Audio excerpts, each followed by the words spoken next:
Good evening, everyone. Welcome to Inside the Arts live panel discussion on our culture's complicated relationship with food.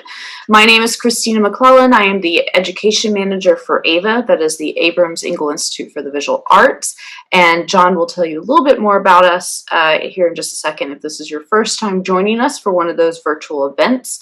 But I, for my part, will be one of your hosts for the evening. And so I want to start with a few quick housekeeping notes. Please note that discriminatory or hate language of any kind will not be tolerated. The session is being recorded. And before we get started, I wanted to talk about some of our upcoming programming, because tonight's event is part of a semester-long series of programs relating to our fall exhibition, a la carte, which will be available to view soon on our website, and you will get to see all of it in a kind of virtual walkthrough. So we're really excited about that. Additionally, as you can see on these PowerPoint slides as they roll through, we have two more Inside the Arts events coming up in the next month or so, and 3 more coloring nights this semester. All of them relate to our a la carte exhibition. Follow us on Facebook and Instagram, as well as our website, UAB Arts, for an updated list of our events. Additionally, our partners over at the Al Stevens Center have their next drive-through coming up in November, and that's Raquel Lilly, so I encourage you to check that out. And Art Play is hosting its first virtual family day on Saturday for Halloween, so that's going to be really exciting, and we hope you guys are, if you have a family and are looking for something to do on Halloween, be sure to check that out and sign up for it. Tonight's event is a discussion, so we really encourage you guys to ask questions. At the bottom of your screen, you will see a chat feature as well as a Q&A. You're welcome to use either or. I have both pulled up, so direct your questions to the group or just to me, whatever you feel most comfortable with, or sorry, to the panelists. And I will be asking those questions for you as the conversation allows. So please, as a question pops into your mind, go ahead and type them into the chat. Now, without further ado, turn it over to John. Thanks, Christina. And so, hi, my name is John Fields, and I'm the Lydia, Cheney, and Jim Sokol Endowed Director of AEIVA. And like Christina said, if you're joining us for the first time, AEIVA is a visual arts center located on the campus of the University of Alabama at Birmingham. We present 8 to 10 exhibitions a year, highlighting a mix of regionally, nationally, and internationally acclaimed artists focused almost exclusively on contemporary art. Since opening in 2014, AEIVA has been featured in the New York Times, the Huffington Post, The Nation, Raw Vision Magazine, and PBS Canvas, among others. Since the quarantine, like Christina also sort of touched on, we've been hosting weekly live Zoom events featuring discussions and interviews with artists, curators, galleries, and collectors from all over the country. Our current exhibition, which is sort of the jumping off point for tonight's discussion, is entitled A la Carte. And this exhibit features 37 nationally and internationally renowned contemporary artists whose work utilizes food to explore relevant contemporary social and cultural issues. These works examine the role of food in advertising, activism, food disparities, globalization, sexuality, spirituality, workers' rights, cultural identity, and on and on and on. It is literally where we got the sort of idea to title the exhibition a la carte, and we're attempting to have as many conversations about our complicated relationship with food as possible. And so we have a really great group of panelists, experts here with us tonight, and we sat down recently for a preliminary conversation about the topics we might want to cover tonight, and as a result I've prepared a handful of questions, but to kind of get it started. But as Christina mentioned, we definitely encourage you to ask questions, put those in the chat, and we'll try to sort of like get to those as we go along. I also asked each guest tonight to sort of respond to a specific artwork from the exhibit and maybe take just a minute to relate those works to their area of academic interest. And so before we dive into the questions, I want to just sort of ask each panelist to introduce themselves and briefly talk about what drew them to their specific chosen work. And so our first guest tonight is Dr. Beth Kitchin, who is the Assistant Professor and Director of Media and Community Engagement with UAB Nutrition Sciences, and is also the Director of the Nutrition Sciences minor here at UAB. So Beth, it's great to have you. Thank you, John. Thanks for having me. My name is Beth Kitchin. I've been a registered dietitian nutritionist for 30 years now, for a long time. And as John said, I am on faculty at the UAB Department of Nutrition Sciences, where I do a variety of things. I teach undergraduate and graduate courses. I am the patient educator in the osteoporosis clinic. And then I am also the director of media and community engagement there. So I get to do a variety of things. I really love my job. It's really fun. And so thank you, John, for having me. So you can go ahead and switch, Amanda, next slide. So John asked us to talk a little bit about the works that we were really drawn to, and I got to see the exhibit, which was very exciting. And one of the first ones that really struck me, because I am involved in media so much, was this sort of faux magazine cover called Fat International. And it's, you know, women on this cover sort of talking about their bodies and talking about sort of in a sort of disparaging way about being fat. And early in my career, to about mid-career, I did work a lot, as many of us do, in weight management programs. And I kind of got away from that. And one of the reasons was because while they were really beneficial for a lot of people, it was also very hard for people. And I started to really see the way diets and dieting and a lot of the media messages that we see on magazine covers of, you know, super thin models. A lot of times the photos are altered. And I just saw the effects of that on a lot of people, particularly women, but sometimes on men too. And so it was really, you know, I felt like I was not doing good work in that area because I couldn't really be enthusiastic about people dieting. And so that was one of the reasons I was really drawn to this, because I think the media can have a really negative effect on body image and how people feel about themselves. And it can actually make their weight worse. It can actually have an effect of making it harder to lose weight. And then the other image that I was really drawn to was the non-food, non-bar image that is in the exhibit. And it really struck me because I love food. And when people are eating things like bars, this was sort of dystopian to me. This was sort of like Soylent Green kind of territory. And people eating this non-food, I call it phony food, or food with a PH, PHOOD. And a lot of times I've had students actually ask me, you know, hey, shouldn't I just eat this bar and it gives me all the nutrition I need? Look at all this stuff that's in it. And I feel like saying, well, and I often do say, just eat food. Food is good. And I feel like, kind of along with that previous image, food has gotten demonized over the years. And so that's what this is what that sort of held for me, this very mechanical machine there where you put your money in, you get your non-food and you eat it, but are you really enjoying it? And food, to me, we lose the joy. We've lost a lot of our joy in food.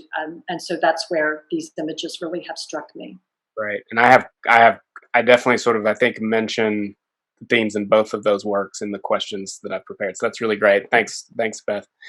Next up is Dr. Mary Boggiano, who is the associate professor within the UAB Department of Psychology, specifically behavioral neuroscience. So thanks for joining us, Mary, and I'm going to let you introduce yourself and tell us a little bit about your artwork that you chose. Thanks, John, and hi, everybody out there. My name is Mary Boggiano, and I have been with the Department of Psychology here at UAB as, well, I've been here for 20, going on 21 years, and I'm an associate professor. I was trained in psychobiology. Like John said, we do have a Ph.D. program in behavioral neuroscience, which means that I'm interested in brain and how the brain controls behavior. But I'm also as interested in how factors like stress and dieting and eating very tasty food can change the brain. What effect does that have on the brain? And how might that explain some symptoms that we see in eating disorders or obesity? I also teach in the department. I teach classes right now, just undergrad classes, intro to psych, motivation, and there was a time when I taught eating disorders and obesity for all semester long. I still incorporate a lot of those lectures into my teaching and outside talks. Next slide, Amanda. Yeah. Oh, you're okay. I thought I was going to get the non-bar photo first, but I am a sci-fi fan. I'm a sci-fi freak. And this spoke to me. You can't see the background. It's dark here in this photo, but it's what this is. It's a roadside attraction. Like, you know, come look at the big dinosaur or the huge ball of thread, right? And you've seen these, like on Route 65 or 66, whatever. But anyway, what I love about this is that it's displaying a strawberry as if it was an oddity. It's like, look at this. And so I'm thinking, maybe this is far into the future. I hope not. And people are looking at this. I'm like, what is that, Mommy? What is that, Daddy? And it's so shiny and beautiful.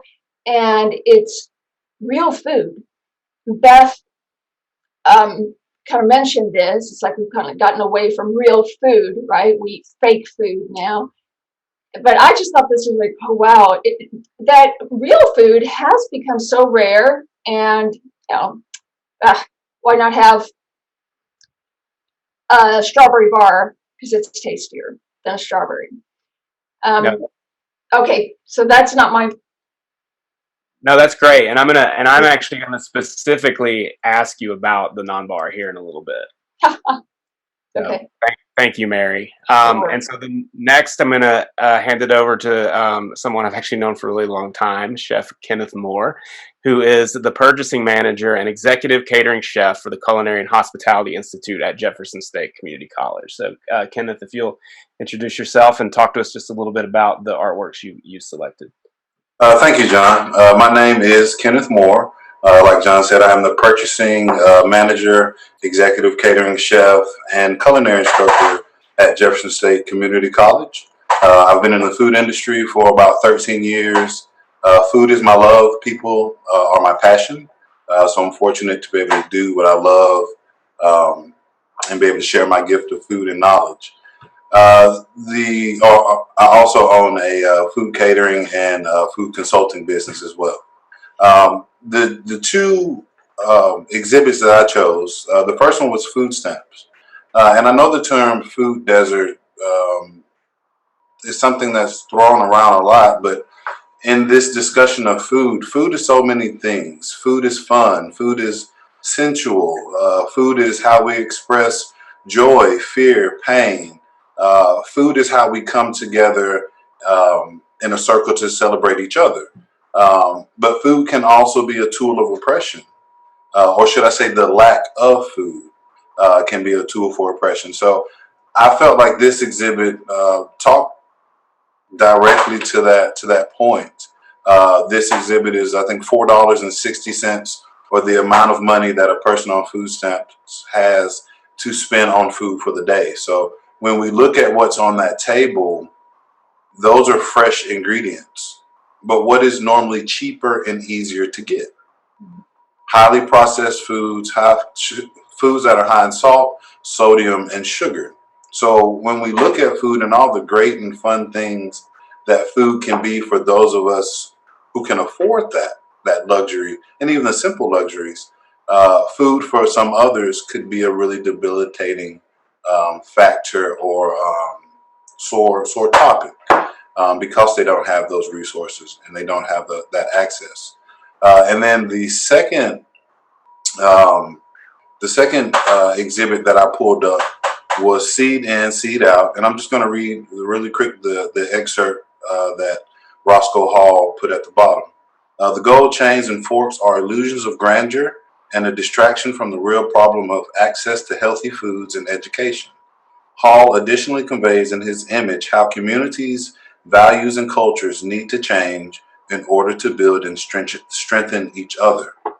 And what that said to me was, as a person of color, looking at that painting, looking at that portrait, he has gold chains. The cactus is embossed in gold. There are signs that are drawing you to what he's selling. But what I feel like Roscoe was also saying is there's a personal responsibility to cliche be the change. So while that young man is in that field, he's selling a product, trying to get people to buy the product. What can he do to help better food access for others? Introducing healthy foods, introducing foods that are outside of the norm for that culture, for that society, or for that group of people. So I thought those two exhibits really went hand in hand. On one hand, we do have food deserts, but then on another hand, we as chefs and we as people of color have a responsibility to help ourselves. I was blessed with a talent to be able to cook well. One of my purposes with my talent is to introduce different foods to my community. Now, my community is not a homogenized community. It's not just people of color. It's people of all color, races, walks of life. But my job as a chef is to introduce healthy, upscale, soul food, food of passion to people.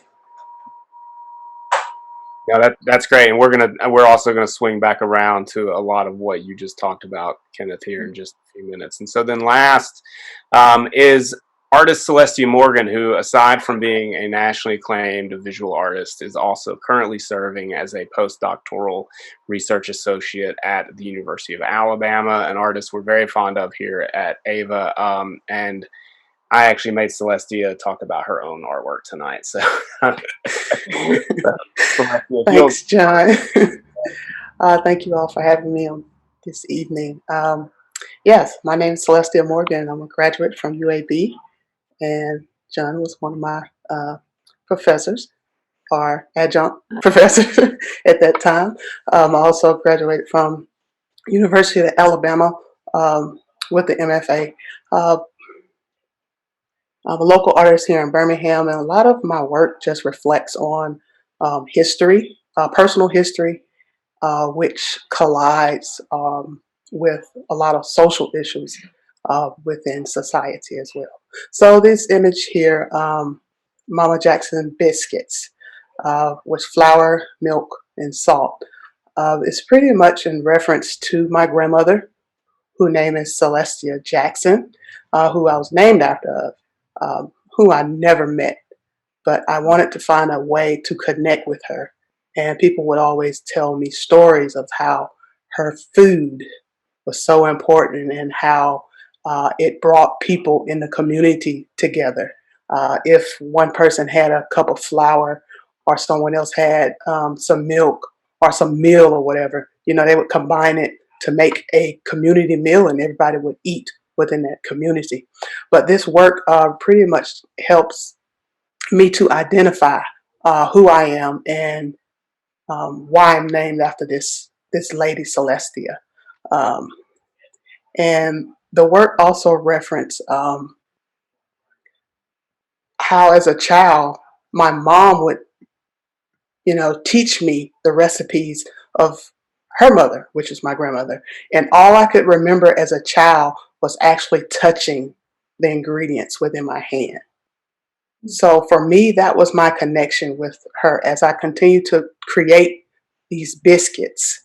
My memory would go back to reflect on, just as a child, once again, just playing, not actually making it, not remembering what the oven needs to be set on, not remembering how to cut them out, but actually touching these ingredients. And as I think about that, when this project was created, I was a full-time student, married, one child at the time, and I did not have time to cook dinner. We were doing fast food all the time, and my son would stay with my mom, and I could not actually pass on this generational tradition to my children because of time consumption.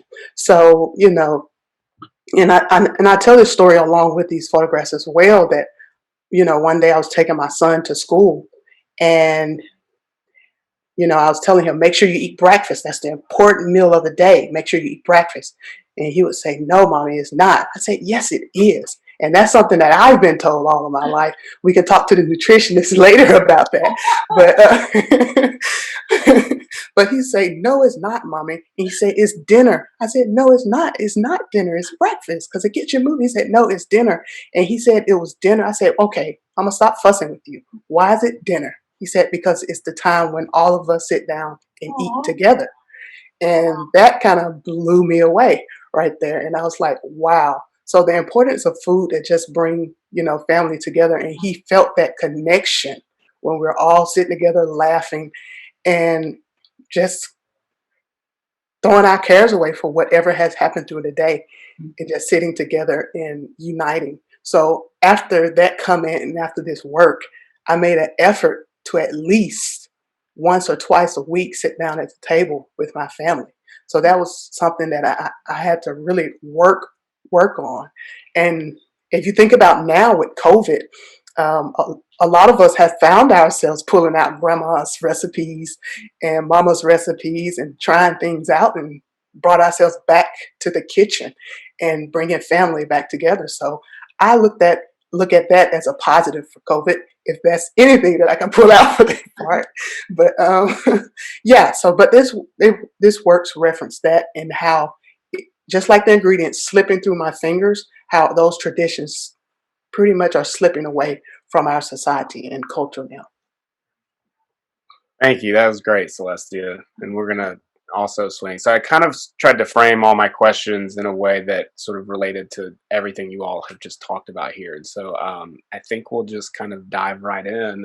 Again, as we're talking, please feel free to those in the audience to make comments or add questions of your own as well. And we're happy to kind of incorporate some of those. But my first question I'm going to direct at you, Beth. And so one of the earliest conversations that my staff had about sort of possible narratives that we could explore with the exhibition was just the way that information, or in many cases misinformation, about nutrition gets communicated to the general public. And so that's something that you've already sort of talked about with Nicole Eisenman's piece at the beginning. And so, this can range from entertainment media to advertising to the government itself, or even the broader healthcare system. And so I would love for you to just elaborate on what you kind of touched about at the beginning, regarding our culture's relationship with nutrition, and what you think from your professional perspective that we do right, and then what do you think we're doing wrong? Sure, John. It's such a great question, and one of my biggest passions is translating nutrition research for the public. And we see all these headlines and all the time, and it causes a lot of confusion. I think one of the good things with all this media is that people do pay attention to nutrition, but in some ways they've almost paid almost too much attention to it, because study after study after study comes out. And I come from a research department, so we do research. But one of the talks that I do a lot is called Lost in Translation. And what I do is I talk about media headlines that really sort of butcher the research. And one of the things that I found is that a lot of these studies that come out, the way they are presented to the public, it does create a lot of confusion. One day fat is bad, then it's good. Eggs are bad, eggs are good.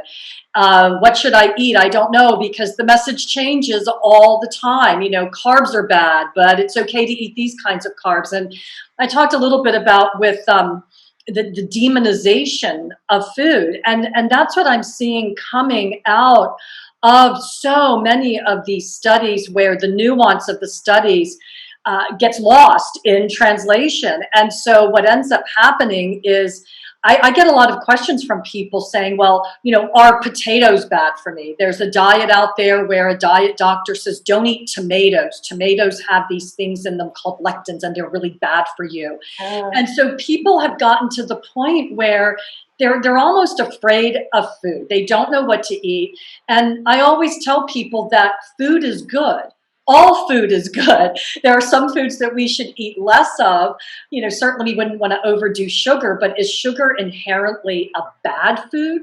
we don't want to eat too much of it, right? But there's no inherently bad food. And that's what I've seen with the media, and then kind of linked up with those body image, pictures that we have. And as I said earlier, that's one of the reasons that I really kind of wanted out of being involved in diet programs, even though some of the programs I was involved with were really good, solid programs. I just kind of see how it can, for some people, really sort of mess with their relationship with food.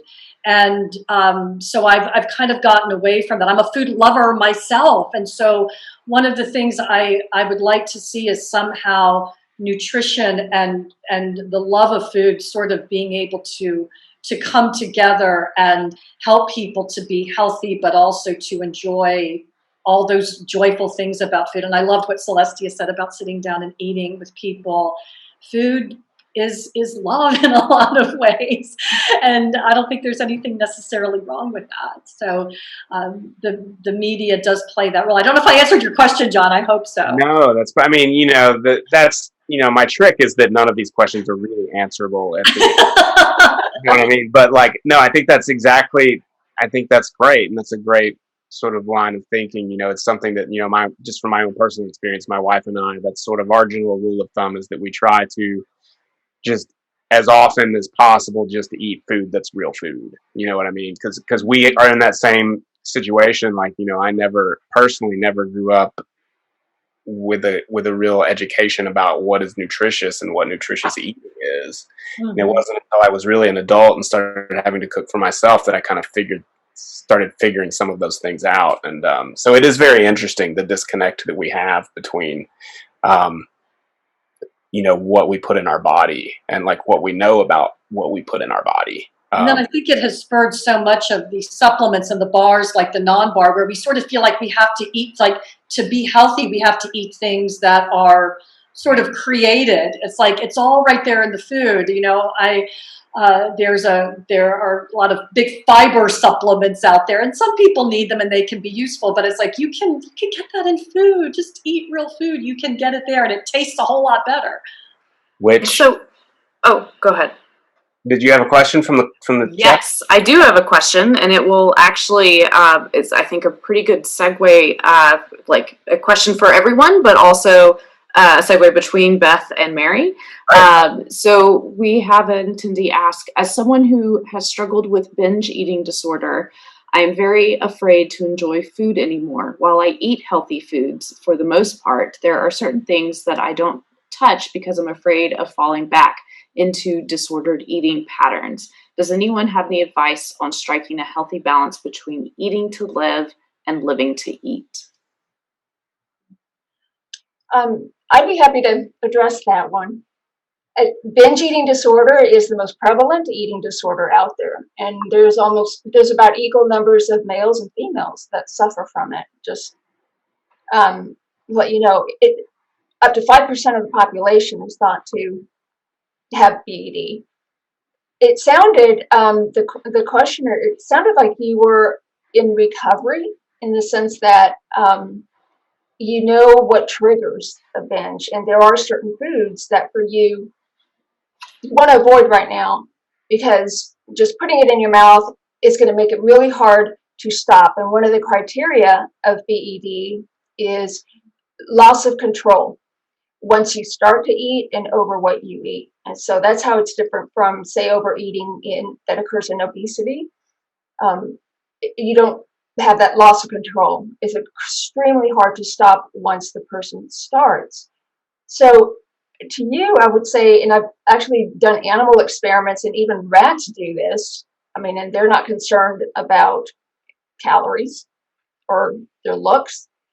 There are certain foods that can be very triggering, and it sounds like you know which foods those are.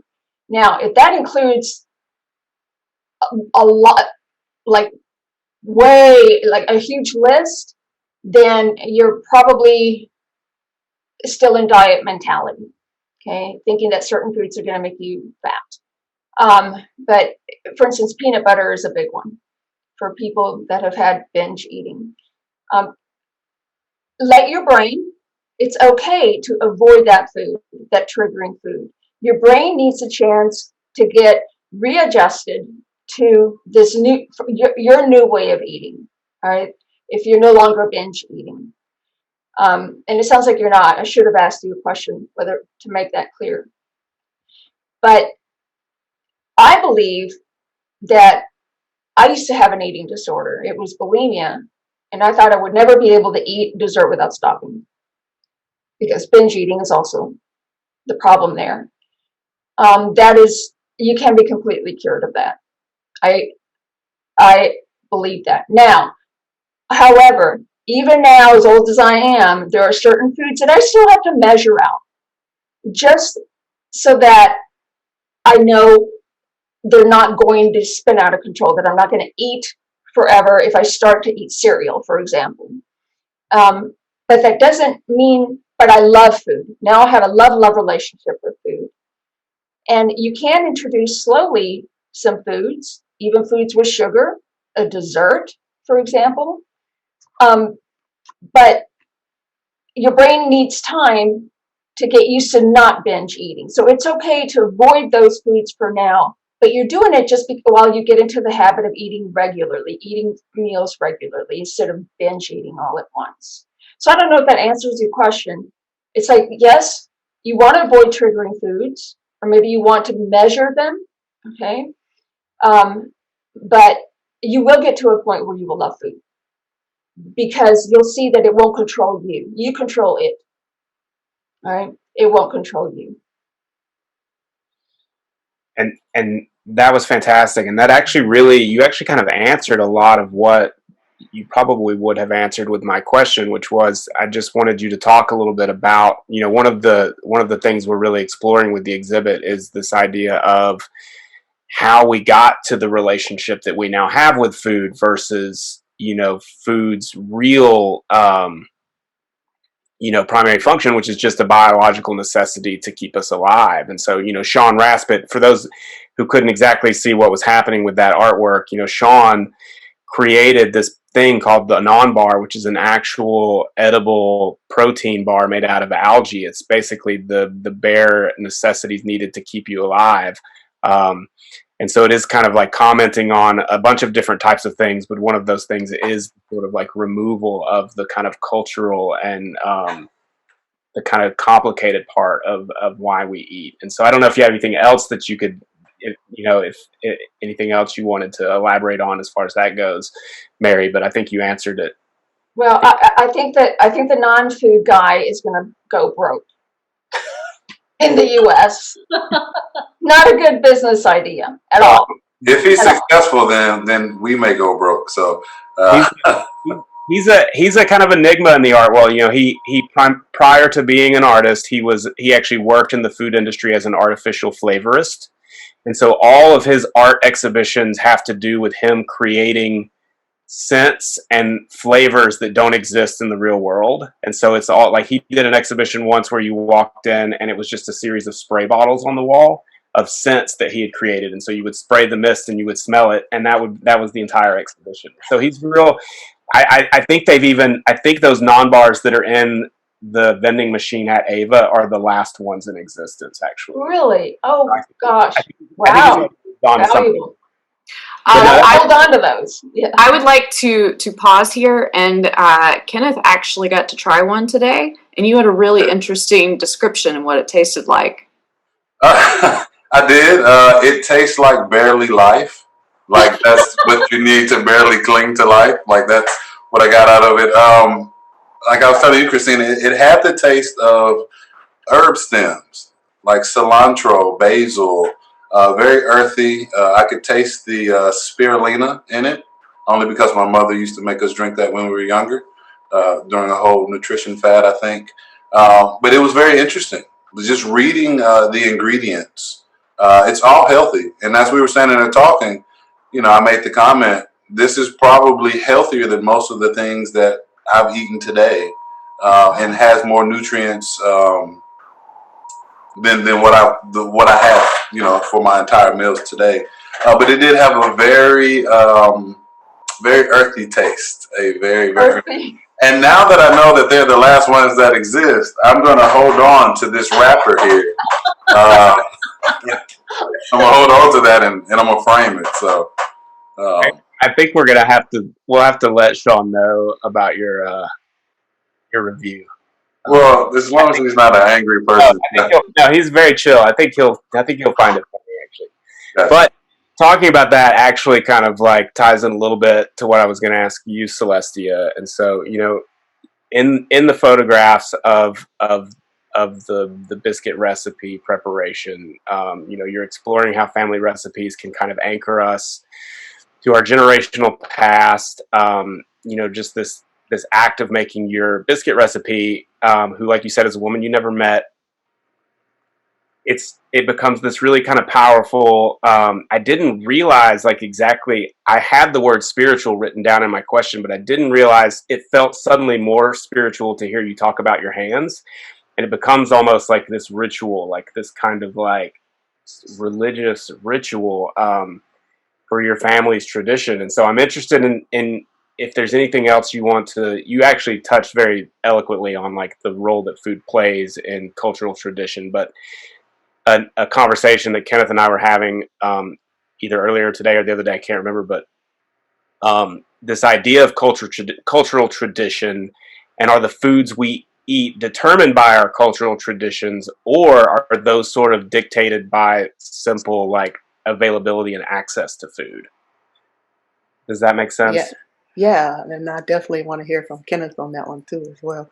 But I was thinking about that, you know, personally, once again, that how food, having access to food, and with me working with young people from school, from Birmingham City Schools to art, you know, summer art programs, I actually hear kids, you know, talk about how, you know, they'll eat a bag of Takis, I think that's what they're called, and that's their dinner for the night.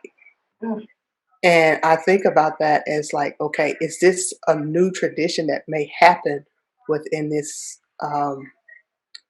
new culture? And I think about the work that I did with redlining, looking at some of the food deserts.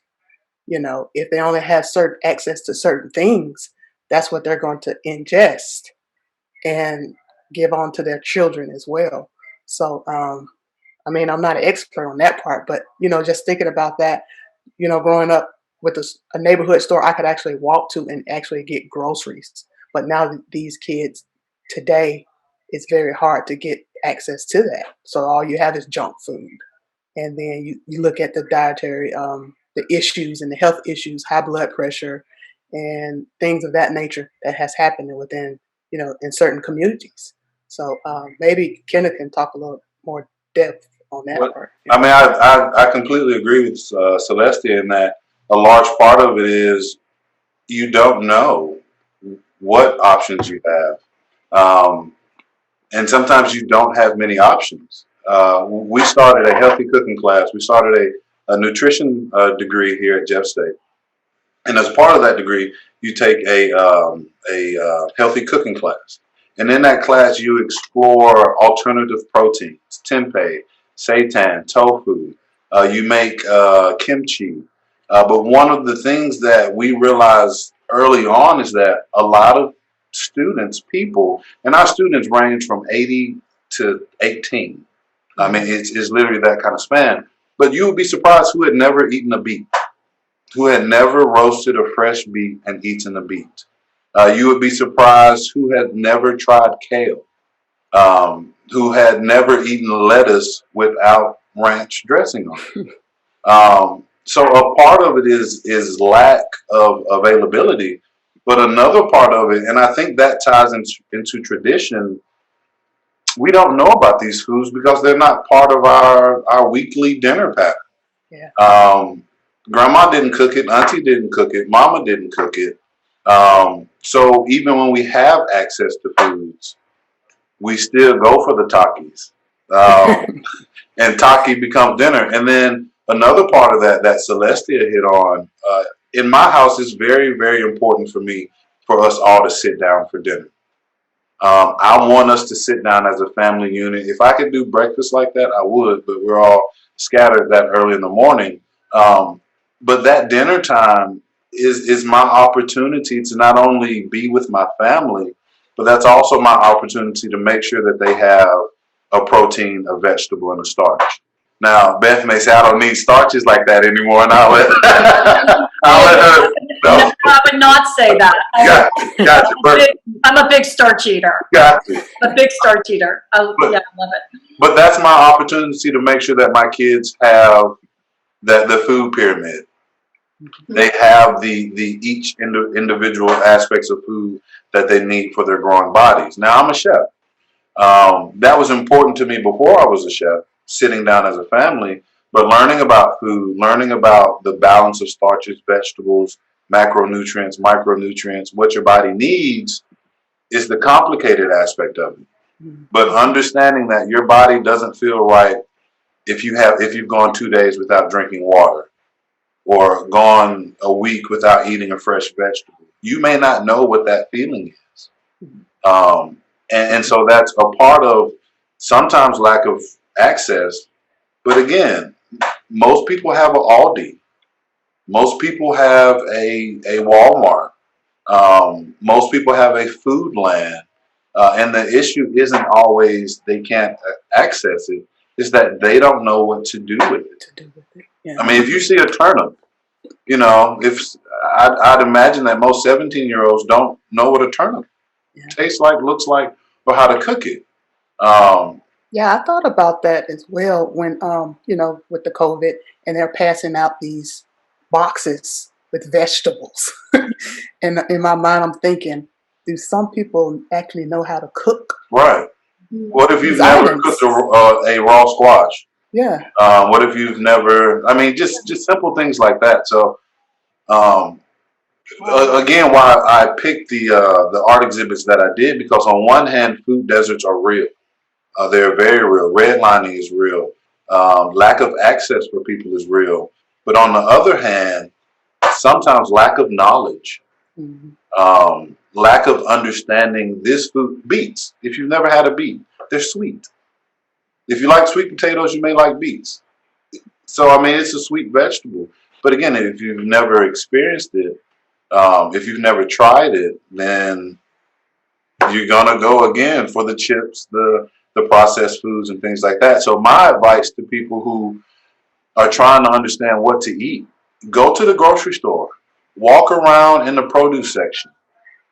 I'm not saying go out and spend $50 on experimental items, but spend $4 on a vegetable that you've never tried, that you've never tasted, that you've never experimented. And I'll be honest, I'm not a expert at a whole lot of things. I'm a jack of all trades, master of about 4. But YouTube teaches me daily. So if you see a vegetable, if you've never had a fresh papaya, if you've never had a red chard, if you've never had these items that you can find at a grocery store, go experiment, try. Food is everywhere for some people, and if you have access to it, try, explore, go out on a limb. Yeah, Kenneth, I think that's right on. That was a real revelatory moment for me when I became an adult. Like, I grew up thinking I hated vegetables, and it's just because I just didn't really like the way my mom cooked vegetables, it turned out. And then once I sort of figured out, but now you're 100%, like, with YouTube and Google, like, if you just Google best way to prepare asparagus, like, the top are going to probably be pretty good. And I really do believe that most people that say they don't like a specific food, it's because they've never actually had it prepared the right way before. Right. And then this is probably my ego as a chef, but I say, are you allergic to it? And if you're not allergic to it, I'm going to try to make you taste it, because I feel like I'm going to prepare it in a way that you're going to love it. That's just me. Yeah. So I have a question from the chat. Helen asks, we now know there's new nutrition where there are chemicals in foods that don't provide calories and aren't building blocks for proteins, carbohydrates, or fats, but yet they're bioactive and having beneficial anti-inflammatory or antioxidant activities.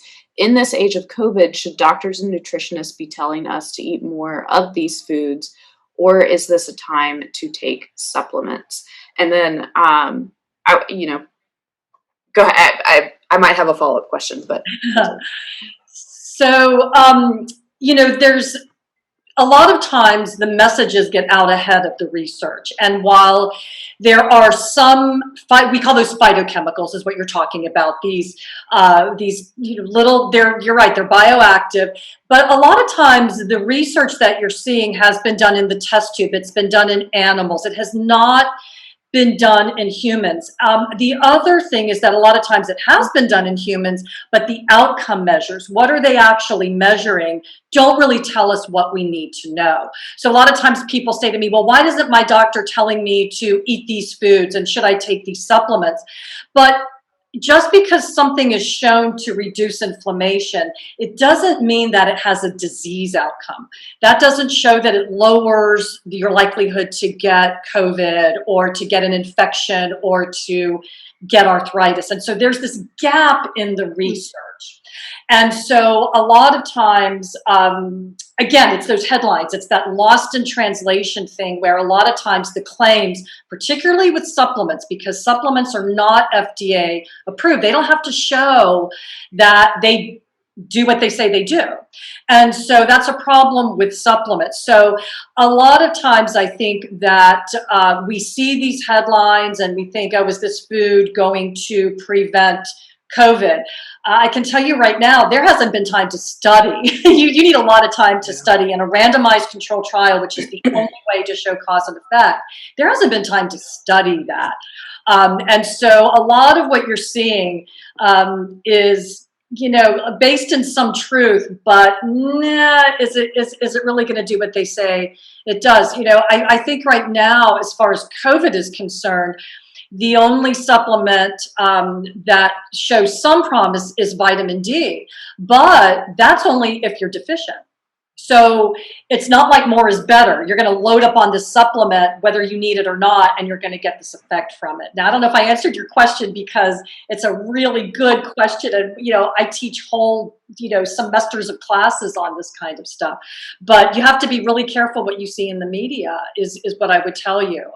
And I hope I answered that question. And really beware of what you see supplements, what they promise with supplements, because a lot of times, again, they don't have to be FDA approved. A lot of times they don't even have in them what they say they have in them. Right. So, you've got to be so careful with supplements. And I take some supplements myself. I'm not anti-supplement, but I really look at data and what is the outcome that they measured? Is it an outcome that matters? I think when we look at food to provide those antioxidants and things like that, the food doesn't work overnight. Mm-hmm. So if you have really high blood pressure, you can't just take a spoonful of mustard and expect that to bring your blood pressure down. But we have looked at studies to where over a course of time, a diet high in blank can show a change in your body. But again, it's not something that's overnight. Right. You can't look to a food and say, I'm going to eat this for 2 days and it's going to garner this result, in my body. And a lot of times, one of the things that, and speaking to what you just said, Kenneth, which I think is really relevant, is one of the things that we've seen with COVID is a relationship between carrying extra weight. Now, are we going to turn that around overnight? Are we going to, change the, the epidemic of obesity overnight, because now we have COVID and we're seeing this relationship with extra weight and poorer outcomes, high blood pressure, those biggies. And you're right, a diet high in fruits and vegetables has been shown to lower blood pressure. But is that going to happen overnight? You have to make that a pattern over many months for that to happen. Exactly. And I think you make an excellent point there. And over time, yes, but it's got to be a pattern. It's got to be a dietary pattern. Well, and I have one last question, and then if we have any more questions at the end, we can stay a couple of minutes over if we need to. But wait, John, can I address the chat real quick? Oh, yeah. Yes, food only works overnight if you want to gain weight. That is the only. You are right. Absolutely. Yes, it works within a matter of hours. That's right. Just paste it to your thighs, right? That's what some of my participants in weight loss studies always said. They're like, I might as well just paste that cake to my thigh. Well, the day I turned 40, if I just look at a beer, I gain weight. Yes, and that is completely no. That's one thing I wanted to add about the supplements is that they can be very good and expensive placebos, right? So people, the power of believing that something is going to help you and feel better is so powerful that it releases endorphins in the brain. And guess what? You feel better, right? So a lot of, I think the main reason a lot of these supplements, and I do take some too, like Beth was saying, like a multivitamin if I don't eat enough during the day because I'm busy. They're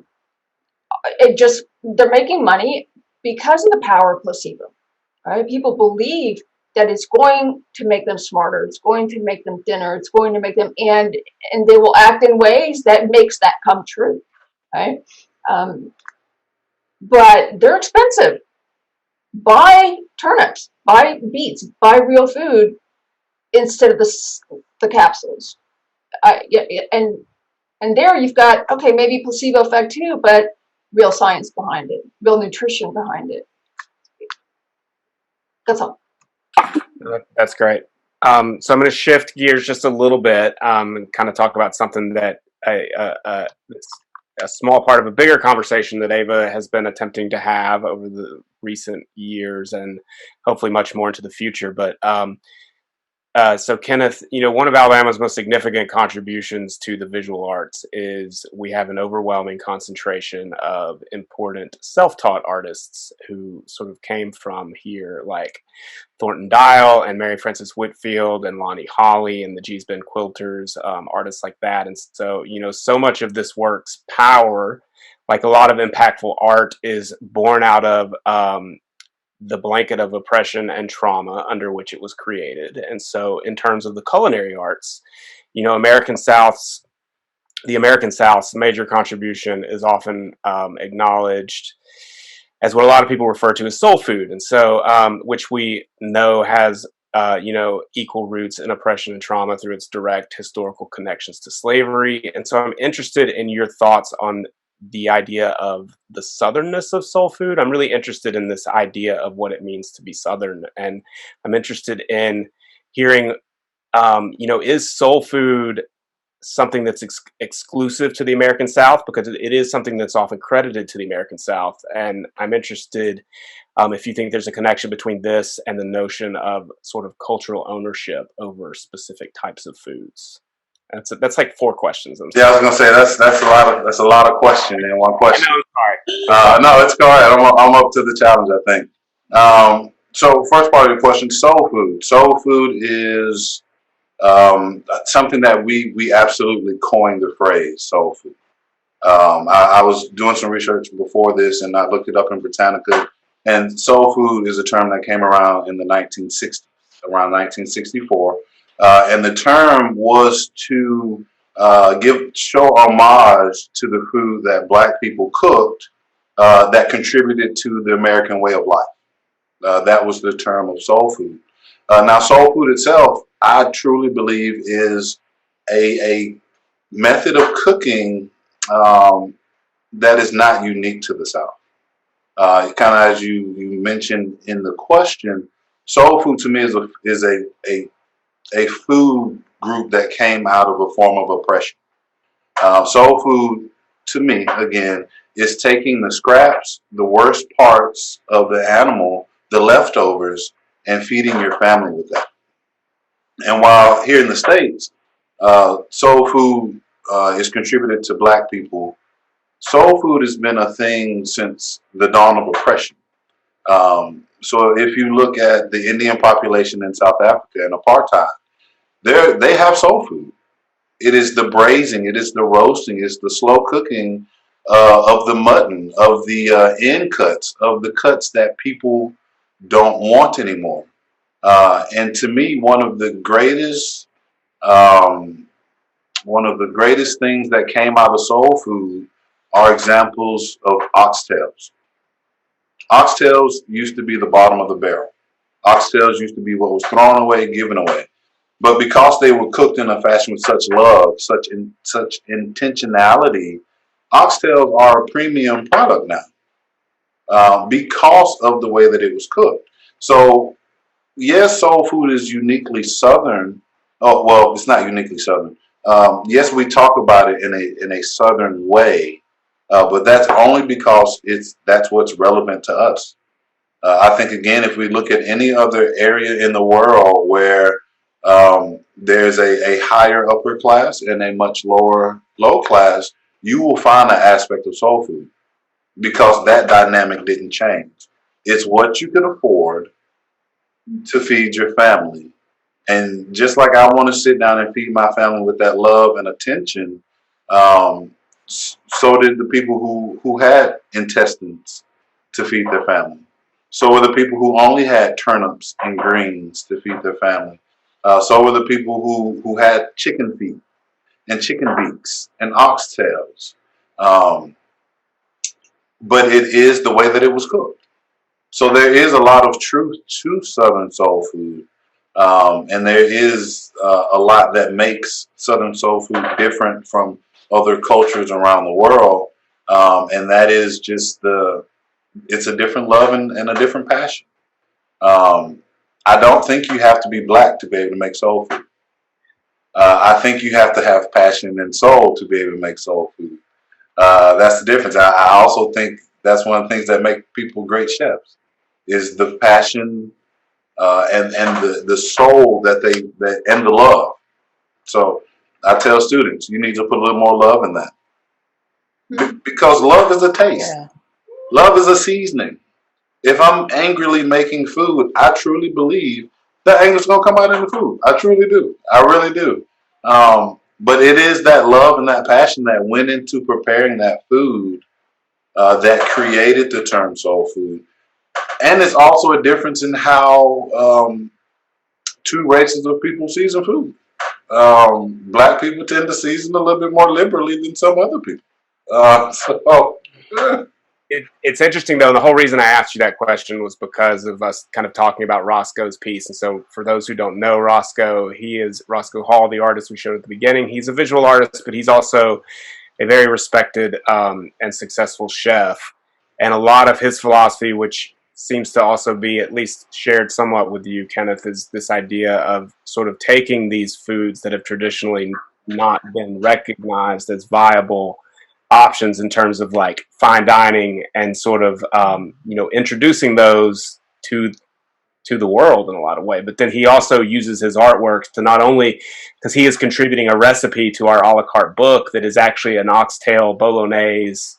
It's like his take on a Italian mother's red gravy, but it's made out of oxtails, and so he's elevating it to the standards of kind of fine dining, but also the opportunity to explain the origins of that food and why it's significant and meaningful for him to use that as an ingredient now in the year 2020. And like I kind of mentioned when we first all met and came together, one of the reasons for me starting my catering business was to introduce the type of food that I was making at the country club to my circle. And not because we were in a food desert, but because I know that they hadn't eaten food like that before. And that's something as simple as taking a grilled chicken breast with potatoes au gratin and roasted asparagus. But bringing that experience to people, so I guess to say it better, I'm watching people enjoy this magnificent dinner that I've cooked. Why can't everybody eat like that? Why can't everybody enjoy food like that? And so that was one of the main reasons that, aside from making money, but that was one of the main reasons that I started my business, was because I wanted everyone to have that fine dining experience. I wanted everyone to be able to have roasted asparagus. I wanted to be able to do a roasted beet and goat cheese tartlet, and people enjoy it. Now, introducing that, did I still get funny looks like, what is this? Oh yeah, absolutely. But again, the chef in me was like, well, just taste it. If you're not allergic, just taste it. So I mean, you have to be willing to try. You have to be willing to explore, and you don't know what door that could open at all. And that's what I found in my chefdom. I've never said there's not a food that I won't cook, because I'm open to trying it. And if I don't like it, guess what? I don't have to eat it again. But I've also been taught that I can't afford to say I will never cook this food because somebody's going to want to pay me to cook this food. So if I say I'm not going to cook it, so I kind of took that same approach to trying different foods, especially healthier foods, and especially as I've gotten older, I've understood the need to balance what I put in my body, and so that drives me to try different fruits, vegetables, and things like that. I think I answered maybe two of those. No, you did, and some. Thank you. That was fantastic. And so we are now 5 minutes over our time. This flew by. We could probably sit here and talk for another hour at least, but I think we have to say goodbye. So thank you, all four of you, for joining us tonight. This was fantastic. And yeah, everyone in the audience, we really appreciate you being here. And we look forward to you attending future events. Thanks, everyone. All right, thank you. Thank you, everyone. Bye.